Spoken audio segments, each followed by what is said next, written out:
Assalamualaikum warahmatullahi wabarakatuh. Ikhwa fillah, diriwayatkan pada zaman Nabiullah Musa alaihissalatu wassalam, ada sepasang suami istri.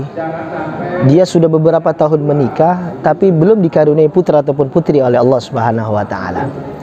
Akhirnya si istri ini bermaksud ingin menyampaikan niatnya kepada Nabiullah Musa alaihissalatu wassalam, karena wanita ini mengetahui bahwasanya Nabiullah Musa adalah seorang kalimullah, nabi yang dapat berkomunikasi dengan Allah Subhanahu wa ta'ala.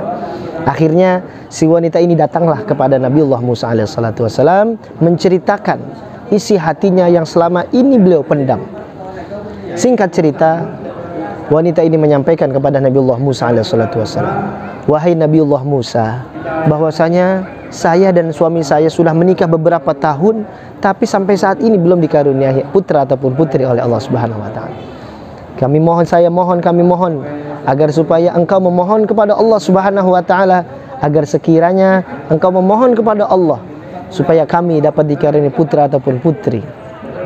Akhirnya Nabiullah Musa alaihissalatu wassalam pada malam hari beliau datang ke Bukit Tursina. Nabiullah Musa menyampaikan kepada Allah Subhanahu wa ta'ala, ya Allah, ya Rahman, ya Rahim, engkau maha mengetahui bahwasanya tadi sore datang seorang wanita ke rumahku. Dia menyampaikan hajatnya bahwasanya dia sudah menikah dengan suaminya, tapi belum dikaruniai putra ataupun putri olehmu ya Allah. Hamba mohon ya Allah agar supaya sekiranya engkau dapat mengamanahi mereka putra ataupun putri. Akhirnya Allah Subhanahu wa ta'ala menjawab permintaan Nabiullah Musa alaihissalatu wassalam, ya habibi ya kalimi Musa, wahai kekasihku Nabiullah Musa alaihissalatu wassalam, ketahuilah bahwasanya wanita yang tadi datang ke rumahmu itu memang di buku catatan takdirku dia tidak akan mempunyai putra ataupun putri. Akhirnya Nabiullah Musa alaihissalatu wassalam tidak banyak bicara, beliau tidak banyak bertanya lagi kepada Allah Subhanahu wa ta'ala. Kembali ke rumah beliau. Singkat cerita, besok harinya wanita tersebut datang lagi ke rumah Nabiullah Musa alaihissalatu wassalam. Ya Nabiullah Musa, bagaimana apakah engkau telah menyampaikan niatku, hasratku, keinginanku kepada Allah Subhanahu wa ta'ala? Dengan berat hati Nabiullah Musa alaihissalatu wassalam menjawab, iya sudah wahai ibu, tapi mohon maaf lahir batin, Allah Subhanahu wa ta'ala menjawab permintaanmu, bahwasanya memang di buku catatan takdirnya Allah engkau tidak akan mempunyai seorang anak. Ya Allah, bagaimana tidak hancurnya hati seorang wanita diberitahu oleh Allah Subhanahu wa ta'ala melalui lisan Nabiullah Musa bahwasanya wanita ini tidak akan mempunyai seorang anak. Kembalilah ibu ini dengan hati yang sedih. Setahun, dua, tiga, bahkan beberapa tahun kemudian wanita ini kembali lagi kepada Nabiullah Musa dengan menggendong seorang putra. Beliau menyampaikan, wahai Nabiullah Musa, terima kasih atas doa yang engkau panjatkan kepada Allah Subhanahu wa ta'ala. Apakah engkau masih mengenal saya? Saya ini adalah wanita yang beberapa tahun lalu datang kepadamu meminta doa agar supaya engkau meminta kepada Allah Subhanahu wa ta'ala agar saya diberikan keturunan. Akhirnya Nabiullah Musa alaihissalatu wassalam merasa terheran. Wahai ibu, ketika engkau saat itu kembali dari rumahku, aku tidak pernah meminta apapun kepada Allah Subhanahu wa ta'ala, sebab memang engkau sudah ditakdirkan oleh Allah tidak akan mempunyai seorang putra ataupun putri. Akhirnya dengan rasa penasarannya Nabiullah Musa alaihissalatu wassalam kembali lagi pada malam hari itu ke Bukit Tursina.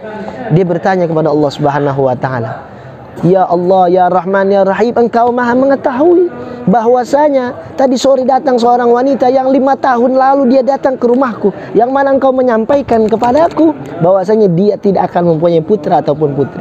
Lalu bagaimana mungkin tadi sore dia menggendong seorang putra ya Allah, padahal dalam catatan takdirmu engkau tidak akan mempunyai, dia tidak akan mempunyai seorang putra. Akhirnya Allah Subhanahu wa ta'ala menjawab, ya habibi ya kalimi Musa, wahai kekasihku Nabiullah Musa alaihissalatu wassalam, ketahuilah bahwasanya memang di buku catatan takdirku wanita yang datang ke rumahmu itu tidak akan mempunyai seorang putra ataupun putri. Tetapi setelah dia kembali, dia pulang dari rumahmu, setiap malam dia selalu berdoa kepadaku, selalu menyebut-nyebut namaku. basah lisannya menyebut namaku, air matanya menangis menyebut-nyebut namaku. Bagaimana tidak bergetar arsy aku wahai Musa? Setiap malam namaku selalu disebut, setiap malam asmaku selalu disebut. Akhirnya aku memanggil malaikat pencatat takdir agar dia merubah takdir wanita itu yang tadinya tidak mempunyai anak, akhirnya wanita itu mempunyai seorang putra.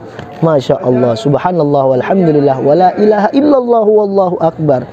Maha suci Allah, maha besar Allah. Ikhwah fillah, dari kisah ini kita mengambil i'tibar, pelajaran bahwasanya hadis Rasulullah SAW, la yaruddul qadar illa du'a. Tidak ada yang dapat merubah takdir seorang hamba Allah kecuali terus kita berdoa kepada Allah Subhanahu wa taala. Nah, sesulit apapun permasalahan hidup kita, sesulit apapun ujian yang Allah berikan kepada kita, apalagi saat ini kita masih dalam masa pandemi, bukan hanya di negeri kita, bukan hanya di wilayah kita, tapi dunia kita sedang diberikan ujian, cobaan oleh Allah Subhanahu wa taala berupa pandemi virus COVID-19. Terus kita memohon kepada Allah. Tidak ada yang tidak mungkin bagi Allah Subhanahu wa taala. Dari kisah tadi saja, Allah dengan sangat mudahnya mengadakan yang tidak ada. Allah Subhanahu wa taala mengadakan yang tidak ada. Begitu mudah, sangat-sangat mudah bagi Allah. Lalu bagaimana yang saat ini sudah ada? Tentu dengan sangat-sangat mudahnya pula Allah Subhanahu wa taala menghilangkan sesuatu yang sudah ada. Terus kita berdoa kepada Allah Subhanahu wa taala, wa idza sa'alaka ibadi anni fa inni qarib. Bahwasanya apabila kita meminta kepada Allah, memohon kepada Allah, fa inni qarib, kata Allah, sesungguhnya aku amat sangat dekat.